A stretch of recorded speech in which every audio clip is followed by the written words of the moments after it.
ایک بادشاہ کا دربار لگا ہوا تھا۔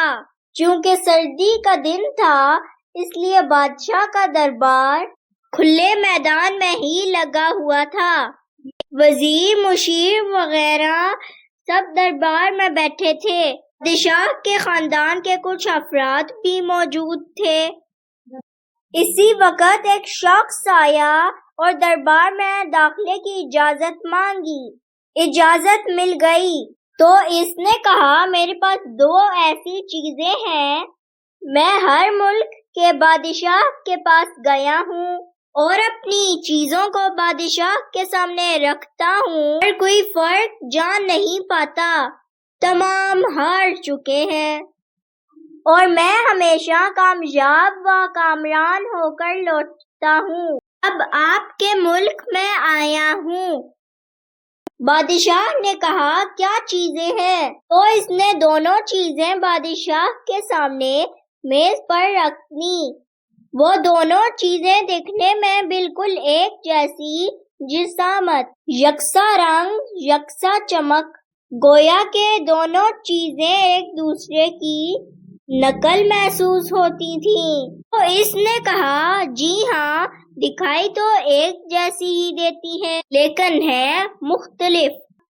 ان میں سے ایک ہے بہت قیمتی ہیرا اور ایک ہے شیشہ۔ بظاہر یہ دونوں ایک سے ہیں۔ کوئی آج تک یہ نہیں پہچان سکا کہ کون سا ہیرا ہے اور کون سا شیشہ۔ اگر کوئی صحیح پہچان گیا اور میں ہار گیا تو یہ قیمتی ہیرا آپ کا ہو جائے گا، لیکن شرط یہ ہے کہ اگر کوئی پہچان نہیں پایا تو اس ہیرے کی جو قیمت ہے اتنی رقم آپ کو مجھے بطور انعام دینا ہوگی۔ شاہ نے کہا، میں تو نہیں پہچان سکتا۔ وزیر و مشیر بولے، ہم بھی جانچ نہیں سکتے کیونکہ دونوں بالکل ایک جیسے ہیں۔ سب کو گمان تھا کہ اب تو شکست ہی مقدر ہے، لیکن شکست پر انعام کا مسئلہ بھی نہیں تھا کیونکہ بادشاہ کے پاس بہت دولت تھی۔ بادشاہ کی عزت کا مسئلہ تھا کیونکہ تمام عالم میں یہ مشہور تھا کہ بادشاہ اور اس کی رعایا بہت ذہین ہے۔ اگر وہ یہ پہیلی حل نہ کر پاتے تو ان کی توہین ہو جاتی۔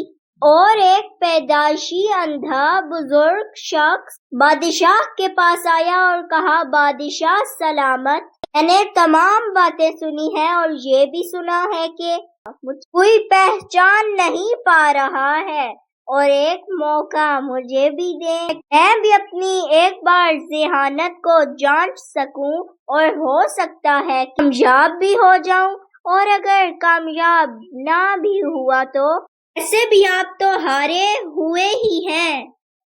شاہ کو محسوس ہوا کہ اسے موقع دینے میں کیا حرج ہے۔ شاہ نے اس نابینا شخص کو دونوں چیزیں چھونے کی اجازت دے دی اور پوچھا، اس میں سے کون سا ہیرا ہے اور کون سا شیشہ؟ اس آدمی نے ایک لمحے میں کہہ دیا کہ یہ ہیرا ہے اور یہ شیشہ۔ جو آدمی اتنی جگہوں سے جیت کر آیا تھا بہت حیران ہو گیا اور کہا، ٹھیک ہے، آپ نے صحیح پہچانا، آپ کو مبارک ہو۔ اپنے وعدے کے مطابق اب یہ ہیرا بادشاہ کا ہوا۔ تمام لوگ بہت حیران ہوئے کہ ایک نابینا شخص نے اسے جان لیا کہ اصل ہیرا کون سا ہے، اور سب نے یہی سوال اس نابینا شخص سے کیا۔ اس نابینا شخص نے کہا کہ سیدھی سی بات ہے، دھوپ میں ہم سب بیٹھے ہیں، میں نے دونوں کو چھو کر محسوس کیا، جو ٹھنڈا رہا وہ ہیرا، جو گرم ہو گیا وہ شیشہ۔ سبق: اسی طرح زندگی میں بھی جو شخص سخت مشکل حالات میں گرم ہو جائے، حالات کا سامنا نہ کر سکے، وہ شیشے کی مانند ہے، اور جو مشکلات میں ٹھنڈے مزاج اور صبر سے کام لے وہ ہیرے کی مانند ہے۔ امید ہے میری کہانی آپ کو پسند آئی ہوگی۔ میری کہانی دیکھنے کے لیے بہت بہت شکریہ۔